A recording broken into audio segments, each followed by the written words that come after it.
What's going on, guys? Welcome back to the channel. With the Forsaken DLC coming out in September, there's going to be a ton of new weapons to choose from. There's going to be new exotics, random rolls are coming back, so you're going to have a whole lot of weapons that come out during the Forsaken DLC.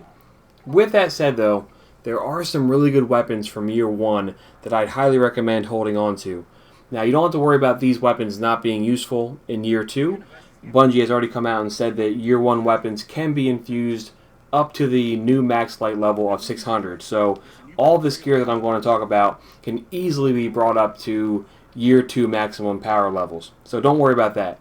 This video is also going to focus on gear that you can get from Vanguard packages and milestones, Crucible packages and milestones, and not really deal too much with things you can get from the raid. Weapons like Midnight Coup are amazing and will be very, very useful throughout Forsaken. But you can easily go back into the Leviathan raid and get this at any time next year. So this video is going to focus on weapons that are still going to probably be in the loot pool, but are not going to be as readily available as they are right now. So just going to start from top to bottom here, looking at the kinetic weapons.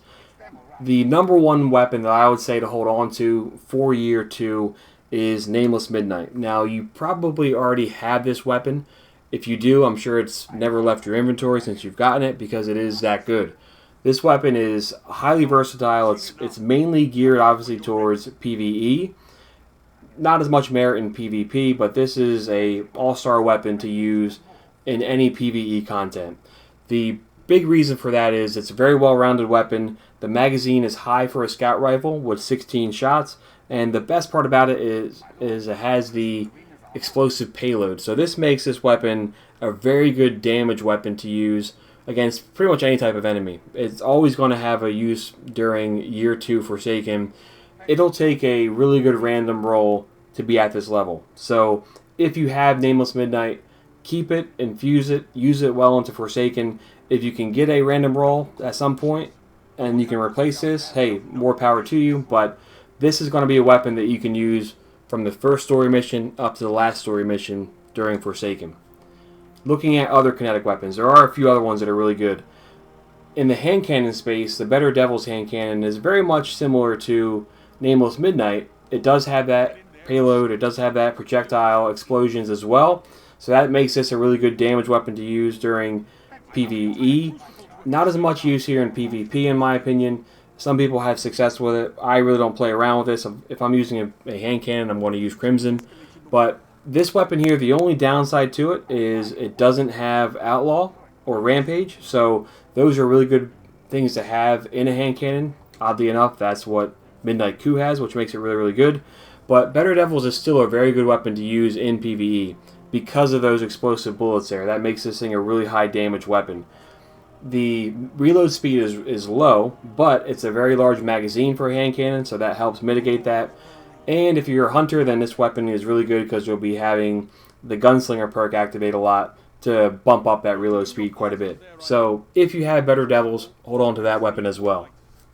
The next two weapons are weapons that you can get from the Crucible vendor Shax and from our boy Z over in the Vanguard. Now, both of these weapons will take quite a bit of a grind here in Season 3 to get. You may already have these things accomplished, though, and if you haven't picked up the Marine or the Service Revolver, I highly recommend getting the Marine. I think it's an amazing weapon. Service Revolver is kind of meh. It's not that great, but hey, I'm always going to support my man Zavala. That's why I recommend having this one. The Marine, though, in all seriousness, is a very good weapon to use. I love using this weapon. I've been using this in Crucible quite a bit lately, and it just absolutely shreds people. The only time you're going to lose in a 1 versus 1 fight with this is if your aim's off, obviously, or if you're going up against a top-tier amazing weapon like Graviton Lance or Crimson or Vigilance Wing. Those weapons, they'll probably outgun you with this, but this is going to hold its own against anything else. I guess the problem is pretty much everyone is using Graviton Lance anyway. But the good news is if you are using the Marine, you can use Graviton Lance yourself. So I'd recommend having all these weapons. The first 3, Nameless Midnight, Better Devils, and the Marine, because they're very, very good options. Service Revolver just because I like Zavala. Looking at the secondary weapon slot, I recommend keeping the Braytech Scout. There's a good chance that this will still be available from Anna Bray during year 2. However, she could have brand new weapons, and I wouldn't be surprised if she has brand new weapons first day of Forsaken. So for that reason, I would keep this weapon. Number one, it looks really, really cool. The weapon looks almost like a Halo type weapon, so it's cool for that reason. The weapon can be masterworked. I have mine to increase the magazine size. It bumps up that just a little bit. And overall, it's just a really good scout to use during PvE. I've also played around with this a little bit in PvP, and it's decent. Nothing to write home about, but this is a good weapon. It's got triple tap. That's a really good perk to have for a scout rifle. Zen Balance or Zen Moment. That's good because it increases damage and the stability. So this is a really good weapon to use in PvE. And while it probably will still be a part of Anna Bray's loot pool, I wouldn't be surprised if she's selling brand new weapons. So probably a good idea to hold on to this one. This sidearm, the Vision sidearm, this was actually part of the Future War Cult faction rally from a couple weeks ago. So you probably already bought this. I did make a video recommending buying this weapon because it is that good. It's more so a crucible weapon. It's really good to use there because of the one perk it has. It has the kill clip perk, which increases damage after a kill. So that's always a really good thing to have in Crucible. There are some sidearm players that really like using these in Crucible. Myself, though, I'm probably going to go with either a Scout or a Pulse Rifle, but this is worth holding on to if you had it, especially because I imagine it'd be really rare to get this during any type of Future War Cult package. Number one, you have to wait for the faction rally. Number two, the chances of getting this weapon, I think, would be really low. So if you have it, I'd recommend holding on to it. The other weapons I recommend would be Uriel's Gift. This is pretty much a auto rifle mainstay for year 1 Destiny 2. I'd recommend holding on to this. It's got a pretty nice set of perks on it, and it's really done well in both PvE and PvP. It's a kind of a dual purpose weapon. So hold on to this one as well. I think you'll still find this useful throughout Forsaken. And looking at the heavy weapons, for the heavy weapons, there's really not a whole lot that I'd really be like, oh my gosh, you can't get rid of that. Main Ingredient is a weapon that a lot of people are starting to use more in Crucible because it does have a nice combination of range and impact. The charge time's pretty high, but this thing can one-shot people pretty well, especially when you're activating the Rampage perk on this thing. It's kind of rare for a fusion rifle to have that.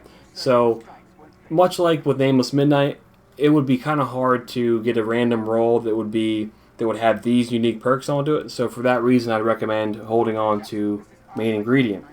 Now, the last 3 weapons that I recommend holding on to, and this is more speculation on my part, are all the Escalation Protocol weapons. So the submachine gun and the shotgun and the sniper.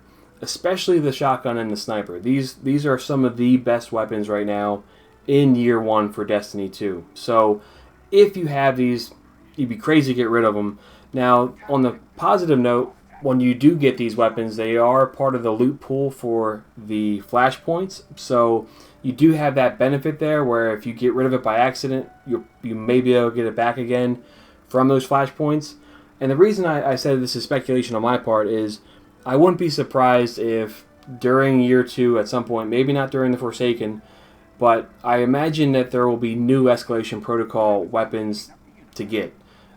This is all speculation on my part. I just think that they'll update that. They're going to update that game mode and bring with it new weapons to get. So if you have these, you're probably using them all the time anyway.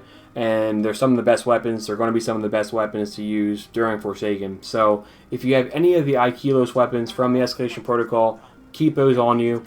These are weapons that I would recommend holding on to. Are there any that I forgot? Let me know in the comments if there's weapons that you'd recommend other people not to get rid of. These are the ones I would keep, though. So let me know if you're excited for Forsaken. Let me know if you appreciate this video. Hey, if you can subscribe, that would mean that much more to me. But most importantly, though, thanks for watching, and we will all catch up soon.